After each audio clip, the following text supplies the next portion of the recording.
Mirë se vini në kanalin ton, mos harroni të bëni subscribe dhe të klikoni si përzdiles për të marrë njoftimet më të reja. Faleminderit! Historia që ka çuditur edhe mjekët, jashtë i largova dhimbjet e kockave pa nevojën e ilaçeve. Në Shqipëri hitrat janë shumë të përdorura si në gatime ashtu edhe në trajtime natyrale për shumë sëmundje. Kjo bimë është përdorur prej shekuj edhe për të kuruar simptomat e alergjive, veçanërisht ato të shkaktuara nga poleni dhe pluhuri. Hitra, fal vlerave diuretike, janë shumë të përdorura për trajtimin e problemeve me veshkat dhe infeksionet tuaja urinare. Lëngu i tyre është perfekt për të larguar lëngjet e tepërta që organizmi juaj prodhon, duke lehtësuar funksionin e zemrës dhe qarkullimin e gjakut. Por së fundmi, një studim i kryer doli në përfundimin se hitra mund të përdoret për trajtimin e artritit. Personat të përfshirë në studim vunë re se pas aplikimit të pastës me hitra të shtypura, dhimbjet e kockave qetësoheshin. Gjithashtu ata vunë re se dhimbja ishte më e paktë përgjatë gjithë trajtimit një javor. Sipas të dhënave të mbledhura nga studiuesit, të dhimbjet e personave të cilët vuan nga artriti qetësoheshin në sajt të përmbajtjes së lartë të serotoninës dhe histaminës. Këto dy substanca janë neurotransmitorë të cilët dërgojnë në tru sinjalet e dhimbjes. Nga ana tjetër, kur hitrat konsumoheshin në formën e lëngut të shtrydhur apo çajit, u vure se arrinte të paksonte acidin urik. Ky acid prodhohet kur organizmi tret proteina dhe akumulohet në nyje dhe kocka, duke shkaktuar kështu edhe inflamacion dhe dhimbje. Si të konsumoni hitrën për të trajtuar dhimbje që shkakton artriti? Metoda e parë e trajtimit është që ju të aplikoni direkt në zonën ku keni dhimbjet më të forta një pastë me gjethe hitrash të shtypura. Pra, mjafton që të shtypni në mikser gjethe të njoma hitrash me pak vaj ulliri dhe të lyeni zonën ku juve ju dhëmb. Mbajini për rreth 5 deri në 10 minuta dhe më pas pastrojeni me një letër dhe më pas shpëlajini mirë.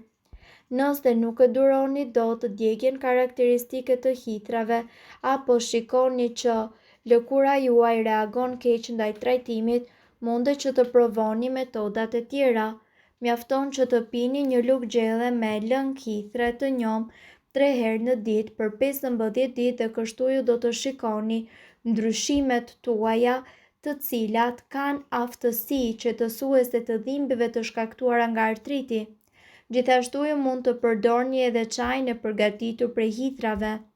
Konsumojeni këtë çaj nga një filxhan 3 herë në ditë, por edhe nëse ju nuk vuani nga artriti, është e mira që ta përfshini në regjimin tuaj ushqimor hitrën duke e përdorur në gatime. Ajo përmban flavonoid, vitaminë A dhe enzima antiinflamatore që shërbejnë në mirëqenien e organizmit. Ashtu si çdo makinë, me kalimin e kohës trupat tanë konsumohen. Gjunjët janë veçanërisht të ndjeshëm për shkak të lëvizjes dhe presionit. Nyjat janë pikat ku dy kocka takohen dhe janë të lidhura me njëra tjetrën përmes ligamenteve, tendinave, kërceve dhe muskujve. Nyja e gjurit është më e madhja e trupit të njeriut.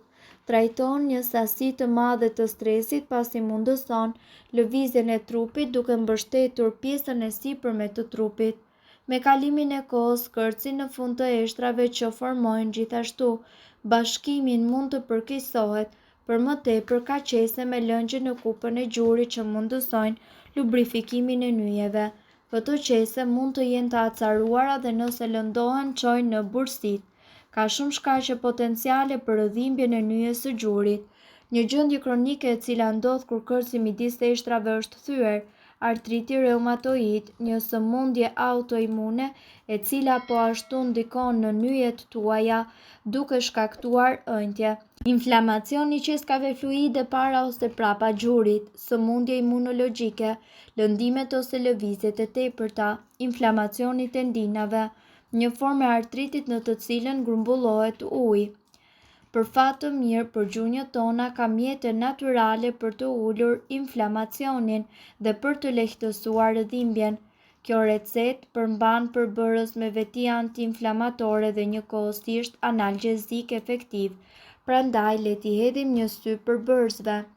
Speci djegës është përdorur nga amerikanët për të lehtësuar gjithashtu dhimbjet.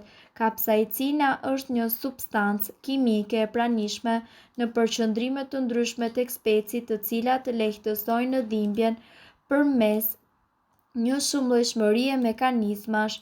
Së pari, kapsaicina parandalon transmetuesin e dhimbjes kimike, substancën P që të arrijë në tru. Së dyti, kur zbatohet, ajo depërton në lëkurë për të defunksionalizuar fibrat që i përgjigjen stimujve të dhimbjes.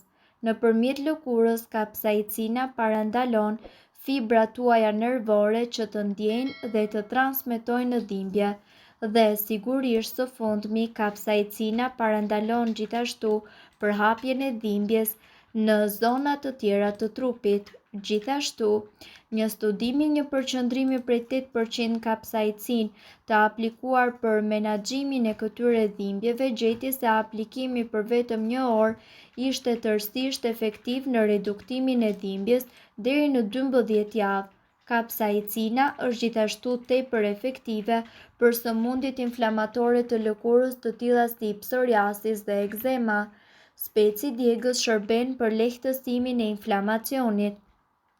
Uthullmolle, ekstremisht e dobishme për shëndetin e njeriut në një gamë të gjerë aplikimesh. Uthulla e mollës është një antiinflamator i fuqishëm e cila mundet që të lehtësojë dhimbjet tuaja të nyjeve. Acidi acetik që gjendet tek uthulla depërton në lëkurë dhe mundet të ndihmojë në thyerjen e kristaleve të acidit që formohen në nyje. Gjithashtu është zbuluar se acidi acetik siguron lehtësim efektiv për tendina dhe inflamacionin e nyjeve. Përveç kësaj, uthulla e filtruar përmban minerale si kalcium, magnez, kalium dhe fosfor. Vaji i ullirit është një mjet i shkëlqyer antiinflamator dhe i butë. Xhenxhefil. Xhenxhefili ka fuqi antiinflamatore fitokimik, pengon një përgjigje të tepruar imune që shkakton inflamacion. Një studim i vitit 2014 i aplikimit të përditshëm të xhenxhefilit në nyjat e njerëzve me osteoartritë rezultoi në lehtësimin e dhimbjeve brenda 1 jave dhe vazhdoi për kohëzgjatjen e 24 javëve të studimit. Trajtimet me xhenxhefil përmirësuan 9 dimensionet e cilësisë së jetës, rezultatet e funksionit fizik, dhimbje dhe dhanë shumë kënaqësi për shëndetin dhe efektin global të osteoporozës. Natyra jo invazive e xhenxhefilit shmang rreziqet e barnave dhe kirurgjisë konvencionale dhe ka potencialin të vonojë dhe ndoshta të parandalojë përdorimin e këtyre trajtimeve invazive. Ju mund të aplikoni këtë pastë në çdo nyje për të zvogëluar inflamimin dhe lehtësuar dhimbjen. Ju mund të dëshironi të eksperimentoni me recetën duke përzier gjysmën e stasisë së uthullës me vaj ulliri. Nganjëherë masazhimi mundet që të jetë edhe i fortë dhe vaji i ullirit pakson nxehtësinë dhe lehtëson aplikimin. Të gjithë këta përbërës do të reduktojnë inflamacionin nëse i hani. Mbani mend se speci djegës mund të bëjë me njolla rrobat, prandaj keni kujdes me veshjet. Përbërësit janë 2 lugë çaj me spec djegës pluhur, 1 filxhan uthullmolle ose gjysmë filxhani vaj ulliri, gjysmë filxhani me xhenxhefil të grirë. Përgatitja: shtoni xhenxhefilin e grirë dhe specin djegës të tretur në uthullmolle ose vaj ulliri të ngrohtë. Përzijeni mirë derisa të formohet një pastë. Aplikoni pastën në zonën ku keni dhimbje 2 herë në ditë dhe lëreni atë të veprojë për 20 minuta. Më pas shpërlajini në ujë të ngrohtë dhe thajini. Masën e përgatitur mbajini në frigorifer dhe tundeni mirë përpara aplikimit. Duhet të dini se këto informacione nuk kanë për qëllim të zëvendësojnë ilaçet e përshkruara nga mjeku. Para se të përdorni këto receta të mjekësisë alternative, ne ju sugjerojmë që të këshilloheni më parë me mjekun tuaj. Nëse doni të dëgjoni videot tona që ne postojmë çdo ditë, kliko subscribe. Ju ftojmë gjithashtu të bëni like në videot tona nëse i keni dëgjuar dhe pëlqyer ato.